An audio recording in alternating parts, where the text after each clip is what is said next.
આકાશવાણી સમાચાર સંસ્કૃતિ ભુંડિયા વાંચે છે. સૌપ્રથમ મુખ્ય સમાચાર. પ્રધાનમંત્રી નરેન્દ્ર મોદી આવતીકાલે રાજસ્થાન અને હરિયાણાની મુલાકાતે પાણીપતમાં વીમા સખી યોજનાનું લોકાર્પણ કરશે. કેન્દ્રીય મંત્રી સર્બાનંદ સોનોવાલે કહ્યું છે કે 2047 સુધીમાં ભારત વિશ્વના ટોચના 10 દરિયાઈ વેપારી દેશોમાં સામેલ થશે. વિદેશમંત્રી એસ જયશંકરે કહ્યું છે કે અમેરિકન ડોલર સાથે સ્પર્ધા કરવા માટે નવા બ્રિક્સ ચલણ શરૂ કરવાનો કોઈ પ્રસ્તાવ નથી. સિરિયાના રાષ્ટ્રપતિ બશર અલ અસદ રાજધાનીમાં બળવાખોરો ઘૂસ્યા હોવાની જાહેરાત બાદ દમાસ્કસ છોડી ગયા. બીજી ટેસ્ટ ક્રિકેટ મેચમાં ઓસ્ટ્રેલિયાએ ભારતને 10 વિકેટે હાર આપી. અને જુનિયર એશિયા કપ મહિલા હોકી ટુર્નામેન્ટમાં આજે ભારતનો મુકાબલો બાંગ્લાદેશ સામે થશે. સમાચાર વિગતવાર. પ્રધાનમંત્રી નરેન્દ્ર મોદી આવતીકાલે રાજસ્થાન અને હરિયાણાની મુલાકાત લેશે. રાજસ્થાનમાં પ્રધાનમંત્રી Jaipur exhibition and convention centre ખાતે રાઇઝિંગ રાજસ્થાન ગ્લોબલ સમિટ 2024નું ઉદ્ઘાટન કરશે. આ પ્રસંગે તેઓ ત્યાં હાજર લોકોને સંબોધિત પણ કરશે.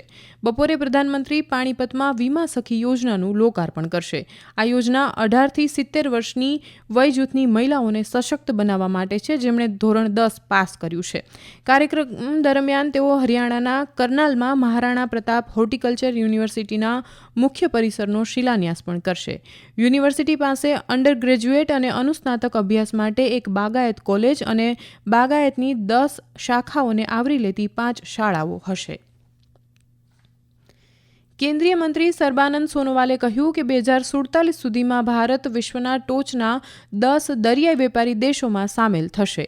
કેન્દ્રીય બંદરો, શિપિંગ અને જળમાર્ગ મંત્રી સર્બાનંદ સોનોવાલે કહ્યું છે કે ભારત બંદરોમાં માલવાહક પરિવહન માટે કાર્ગો હેન્ડલિંગ ક્ષમતામાં ઝડપથી વધારો કરી રહ્યું છે.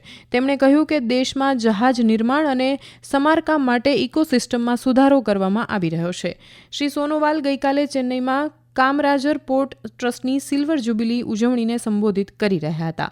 તેમણે કામરાજર પોર્ટ ખાતે 545 કરોડના ખર્ચે બાંધવામાં આવનાર capital dredging integrated command and control સેન્ટરનો શિલાન્યાસ પણ કર્યો હતો. શ્રી સોનોવાલે જણાવ્યું હતું કે કામરાજર પોર્ટ વિસ્તરણની સંભાવના સાથે કાર્યક્ષમ કોલસા વ્યવસ્થાપનને પ્રોત્સાહન આપીને ચેન્નઈ પોર્ટની સુલભતામાં સુધારો કરવાની દિશામાં એક મહત્વપૂર્ણ પગલું ભર્યું છે.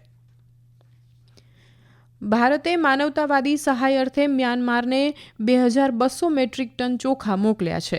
વિદેશ મંત્રાલયના પ્રવક્તા રણધીર જયસ્વાલે એક સોશિયલ મીડિયા પોસ્ટમાં કહ્યું કે ભારત એક્ટ ઈસ્ટ અને પાડોશી પહેલો જેવી નીતિઓ સાથે મ્યાનમારના લોકોને મદદ કરવા માટે પ્રતિબદ્ધ છે. બારૂદ ભરેલી સુરંગોથી થતા મૃત્યુના મામલામાં મ્યાનમાર વિશ્વનો સૌથી ખતરનાક દેશ બની ગયો છે. આના કારણે વર્ષ 2023માં મ્યાનમારમાં 1522 લોકોએ જીવ ગુમાવ્યા છે, જે અન્ય કોઈપણ દેશ કરતાં વધુ છે. મૃતકોમાં 20%થી વધુ બાળકોનો સમાવેશ થાય છે.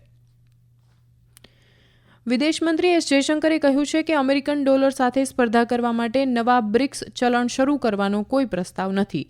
કતારમાં દોહા ફોરમને સંબોધતા તેમણે કહ્યું કે બ્રિક્સ દેશોનો અમેરિકન ડોલરને નબળો પાડવાનો કોઈ ઈરાદો નથી.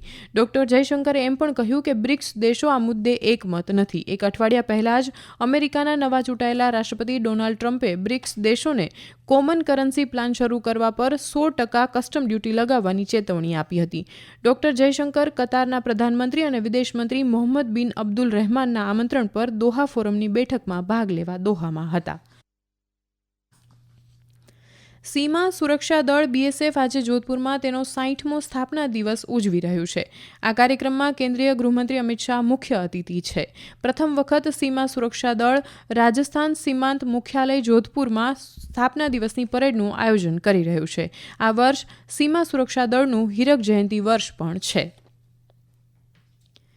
સિરિયામાં વિદ્રોહી દળોએ રાજસ્થાની દમાસ્કસમાં કબજો કર્યાનો દાવો કર્યો છે. તેમણે સરકારી સુરક્ષા દળો તરફથી કોઈ પ્રતિકારનો સામનો કર્યો નથી. મીડિયા અહેવાલો અનુસાર સિરિયામાં 24 વર્ષ સુધી શાસન કર્યા બાદ રાષ્ટ્રપતિ બશર અલ અસદ દેશ છોડીને ભાગી ગયા છે. રાષ્ટ્રપતિ અસદ વિમાન દ્વારા કોઈ અજાણ્યા સ્થળે રવાના થયા છે. બ્રિટન સ્થિત સિરિયન માનવાધિકાર સંસ્થાના જણાવ્યા અનુસાર સિરિયન સેના અને સુરક્ષા દળો દમાસ્કસમાં હવાઈ મથક પરથી હટી ગયા છે.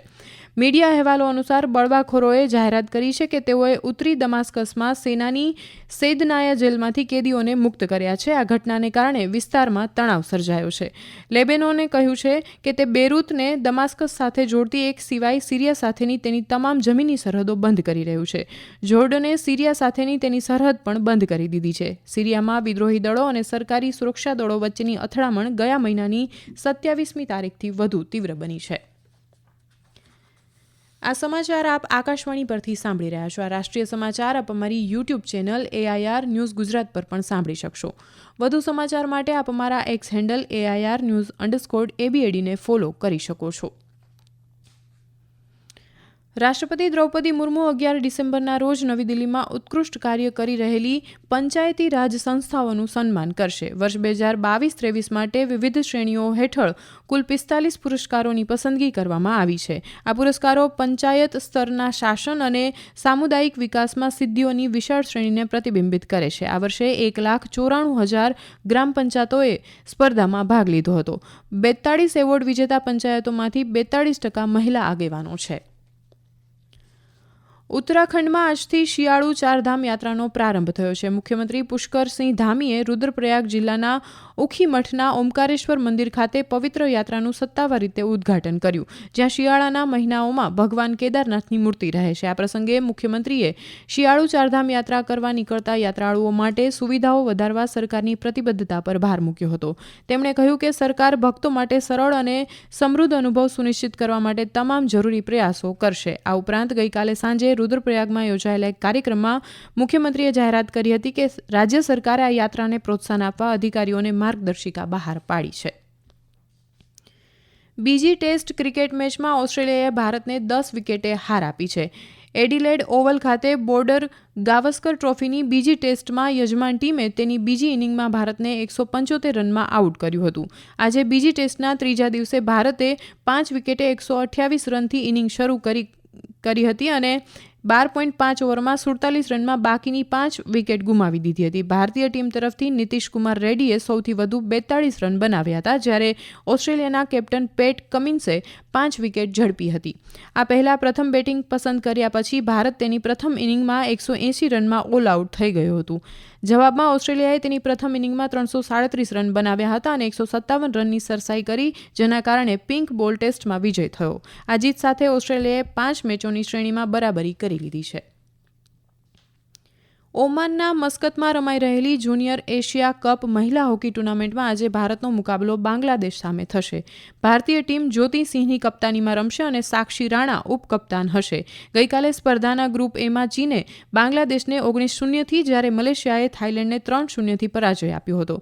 ગ્રુપ બીમાં જાપાને શ્રીલંકાને 15-0થી પરાજય આપ્યો હતો.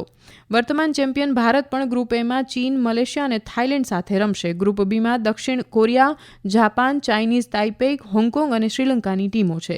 જુનિયર એશિયા કપ એ આવતા વર્ષે ચીલીમાં યોજાનાર FIH જુનિયર વિશ્વકપ માટે ક્વોલિફાઇંગ સ્પર્ધા છે. ટોચની 5 ટીમો વિશ્વકપમાં પોતાનું સ્થાન નિશ્ચિત કરશે. પ્રધાનમંત્રી નરેન્દ્ર મોદીએ પોપ ફ્રાન્સિસ દ્વારા કેરળના આર્ક બિશપ જ્યોર્જ કુવાકડની કાર્ડિનલ તરીકે નિમણૂકને ભારત માટે ગર્વની ક્ષણ ગણાવી છે. એક સોશિયલ મીડિયા પોસ્ટમાં શ્રી મોદીએ કહ્યું કે ભારત સરકારે આ કાર્યક્રમમાં હાજરી આપવા માટે કેન્દ્રીય મંત્રી જ્યોર્જ કુરિયનના નેતૃત્વમાં એક પ્રતિનિધિમંડળ મોકલ્યું છે. તેમણે જણાવ્યું હતું કે સમારંભ પહેલા ભારતીય પ્રતિનિધિમંડળ પોપ ફ્રાન્સિસને પણ મળ્યું હતું. અમેરિકી રાજ્ય નેબ્રાસ્કાના ગવર્નર જીમ પિલેને ગઈકાલે લિંકનમાં સ્ટેટ મુખ્ય સંકુલમાં સ્થિત ગવર્નર ઓફિસમાં મહાત્મા ગાંધીજીની પ્રતિમાનું અનાવરણ કર્યું હતું. સિયાટલમાં ભારતીય રાજદૂતના અધિકાર ક્ષેત્ર હેઠળના 9 રાજ્યોમાંથી કોઈપણ રાજ્યના મુખ્ય સંકુલમાં ગાંધીજીની આ પ્રથમ પ્રતિમા સ્થાપિત કરવામાં આવી છે. અંતમાં મુખ્ય સમાચાર ફરી એકવાર.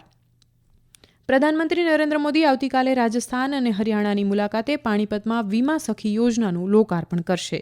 કેન્દ્રીય મંત્રી સર્બાનંદ સોનોવાલે કહ્યું કે 2047 સુધીમાં ભારત વિશ્વના ટોચના 10 દરિયાઈ વેપારી દેશોમાં સામેલ થશે. અને જુનિયર એશિયા કપ મહિલા હોકી ટૂર્નામેન્ટમાં આજે ભારતનો મુકાબલો બાંગ્લાદેશ સામે થશે. આકાશવાણી પરથી સમાચાર પૂરા થયા.